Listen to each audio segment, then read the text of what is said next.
People often ask me, what is the most important thing, the single most significant thing I can do for my health? And that's a tough one because there are so many potential answers. I might tell them, well, you give up sugar or give up caffeine or start getting more exercise. There are a lot of things that are significant, but my answer to that is heal your gut. Protect and heal your intestinal microbiome. Hippocrates said all disease begins in the gut. Now today, with all of the toxic chemicals that we're exposed to, that's probably not entirely true, but for the most part it is. Disease and health begin in the gut. And for the most part, our modern healthcare system not only ignores that, many of the things they do and recommend destroy or damage the intestinal microbiome, like antibiotics and corticosteroids and so many other medications that harm the gut microbiome. And the microbiome is essential for every aspect of our health, including our emotional and mental health. You've probably heard of the gut-brain axis.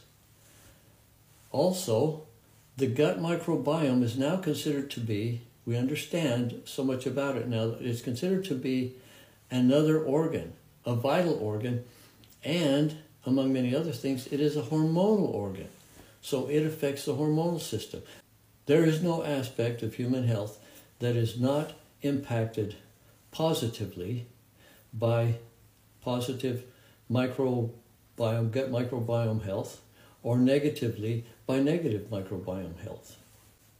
I have a scientific article in front of me, a report on scientific research published in the journal Immunology Letters in August of 2024. The title reads, Gut Dysbiosis. Dysbiosis means imbalance of the gut microbiome, the bacteria in the gut. So gut dysbiosis impacts the immune system and promotes prostate cancer.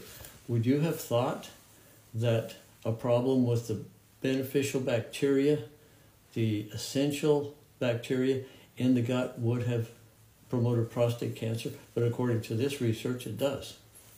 And the health of the microbiome, the gut microbiome, and other aspects of our microbiome can impact in every form of cancer. So we've got to maintain the health of the gut microbiome.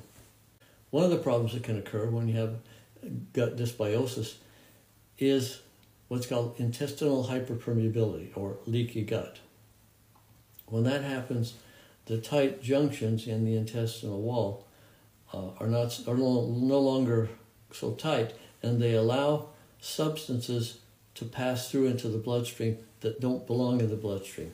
And then you can have all kinds of problems like autoimmune diseases, allergies, on and on and on. I've done numerous videos on this subject, and I've written extensively about it on my newsletter, longlifehealthy.life. Subscribe to my newsletter, read those articles. There are countless articles on there about countless different subjects. If you want to live a long and healthy life, I can't think of a better source of information than longlifehealthy.life. Another subject that I talk a lot about and write a lot about is heavy metal toxicity. And heavy metals like mercury, cadmium, and lead are antimicrobial agents. They kill the bacteria in the intestinal microbiome. And mercury remains in the intestinal lining for months after exposure, and it continues to kill. So this is just one of hundreds of reasons that we need to get the heavy metals out of our body. I recently posted a couple of free articles about heavy metal toxicity and what can be done about it. When I do these videos, I get a lot of comments from people who are really believing things that aren't true. They are trusting in certain things to remove the heavy metals from their tissues, when in most cases these things only work in the gut. Now that's good, that's an important thing, but they won't go into the deep tissues and remove the heavy metals.